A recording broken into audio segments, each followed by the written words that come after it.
Hi everyone, my name is Karla Manternach and I am a freelance writer and the author of 2 children's books with Simon & Schuster. The first book is MEENA Meets Her Match. MEENA is a scrappy, imaginative 3rd grader who loves color and enjoys collecting interesting looking trash to use in her art projects. This is a great family or classroom read-aloud book for grade school age children. It's also a good choice for kids who are in grade school and reading chapter books independently. Today I'm going to read to you from the first chapter of MEENA Meets Her Match. This is chapter 1, read by permission from Simon & Schuster. I circle my arm around my president portrait so nobody can see it.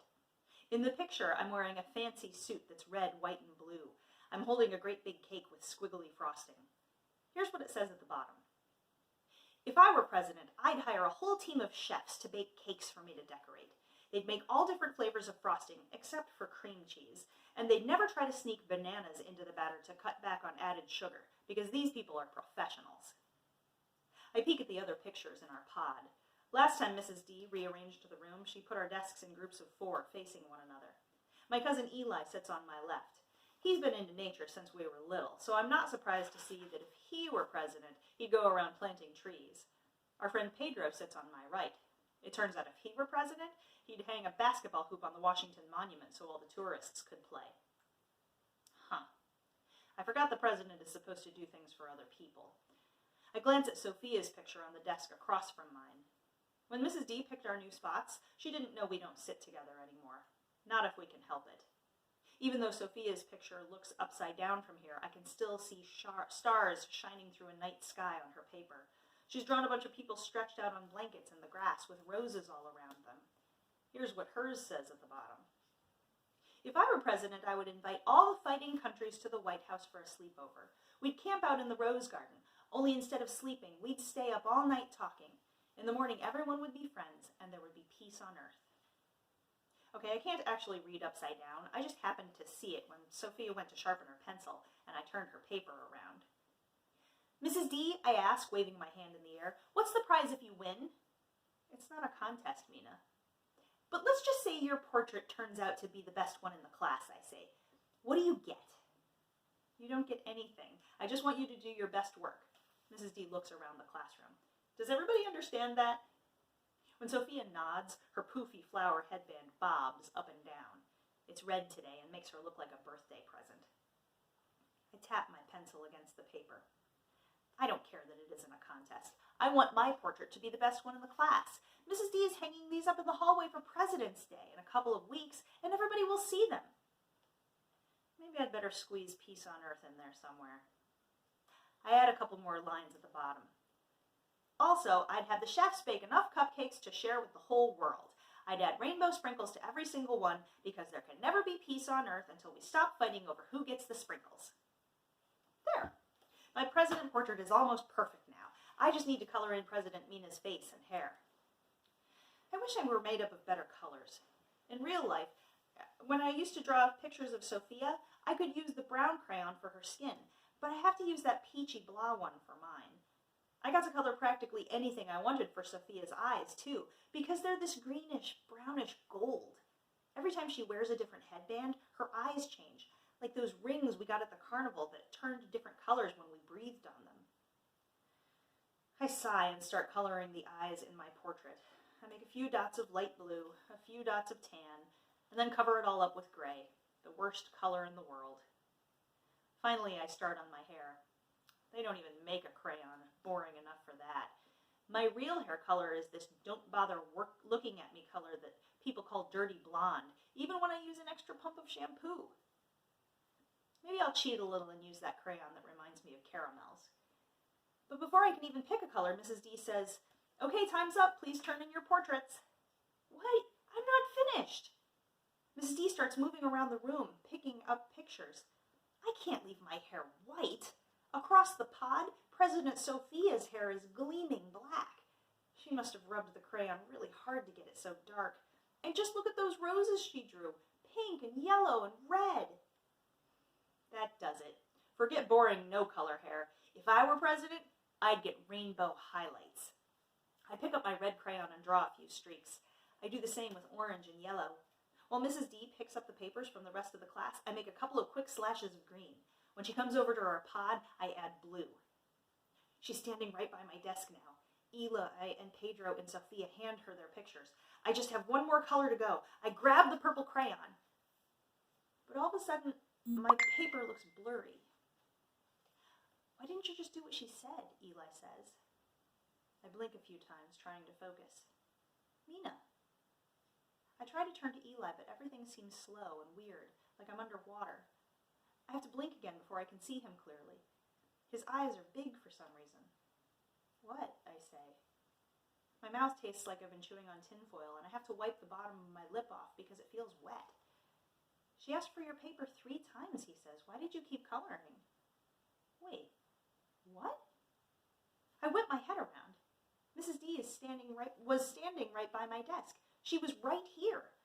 But she's way in the front of the room now, like she just transported there somehow.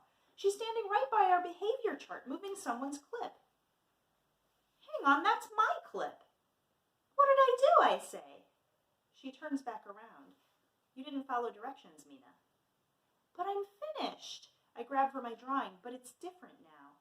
There's purple crayon all over it. It's not just a few streaks in President Meena's hair. It's all over her face, like a little kid scribbled on her. How did that happen? Everyone watches Mrs. D come back over and pick up my paper.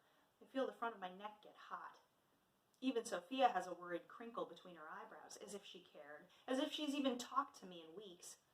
Mrs. D squats down next to me and uses her quietest voice. I like that you get so absorbed in your work, Meena, she says, but sometimes your daydreaming gets in the way of being a good listener. I grip the crayon in my hand. I just didn't hear you, I say. She makes her disappointed face. I put my forehead down on my arms. Mrs. D stays there a few seconds longer before she stands up and walks away. It's not fair. I didn't do anything. I sneak a look over my arms at the behavior chart. At the start of the day, all our clothespins started out in the middle, at ready for anything. But I clipped down to think about your choices for giving myself a magic marker manicure during social studies. Now my clothespin is all the way down to last chance. But one clip is sitting way up at the top of the chart, next to at my best. Sophia clipped up 3 times today. First, she held the door for the milk crate carriers without being asked. Second, she waited to be excused for recess instead of running to the door when the bell rang. Third, she used her markers responsibly in social studies by coloring her map extra neatly instead of her fingernails. Our clips have been going in different directions all year. Sophia and I used to be a team. She made sure I remembered my homework, and I made sure she didn't get caught walking across the top rungs of the monkey bars. She reminded me to give other kids a turn on the swing, and I reminded her that she could use glitter crayons to fill in her pie charts. She made me practice my spelling words, and I made her laugh hard enough to snort strawberry milk through her nose. But ever since we got back from winter break, she's been avoiding me. It's not like we used to spend every minute together before. She usually played foursquare at morning recess, while I played kickball. She and Nora pranced their horse figurines around during afternoon recess, while Pedro and I ran races. Middle recess was ours, though. Every day for 3 years, Sophia and I jumped rope or played freeze tag or just sat in the tube slide and talked. Lately, she stays in for catch-up club instead of coming out for recess with me. I don't know why. It's just for kids who have makeup work to do, and Sophia's so smart she could probably leave for college tomorrow. Every time she stays into work, my stomach feels hot and bubbly, like one of those volcanoes that's just been sitting there for ages, but maybe someday could blow. Now even her portrait is better than mine. I bury my face back in my arms. I have an exciting new project for you to think about over the weekend, I hear Mrs. D say. This one is for Valentine's Day. About half the class cheers when she says that. The other half groans. I'm in the groany half. Most of our exciting new projects are really just homework in disguise.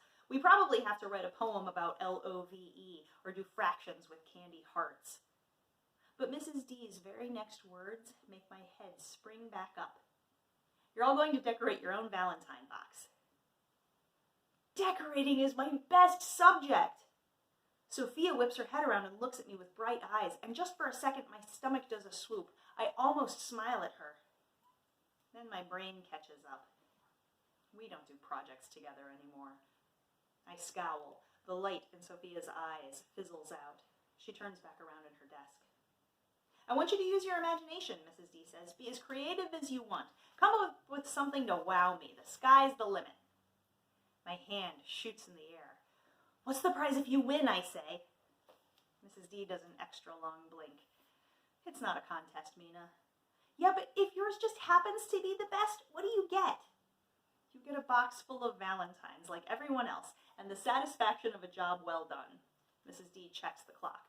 You can bring your boxes to school as soon as they're finished. Just make sure they're here in time for our Valentine's Day party next Friday. I sneak another peek at Sophia's clothespin. Prize or no prize, somebody's going to make the best Valentine box in the class. Sophia might have perfect handwriting. She might have eyes that stay on her paper and feet that stay under her desk. She might want to be alone at the top of the clip chart more than she wants to be my friend. But my Valentine box will be better than hers. It's my turn to be at my best. That was chapter 1 of MEENA Meets Her Match by Karla Manternach. That's me with Simon & Schuster.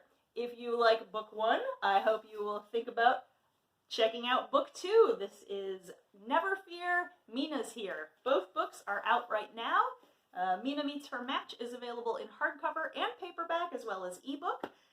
Never Fear, Meena's Here is available in hardcover and ebook.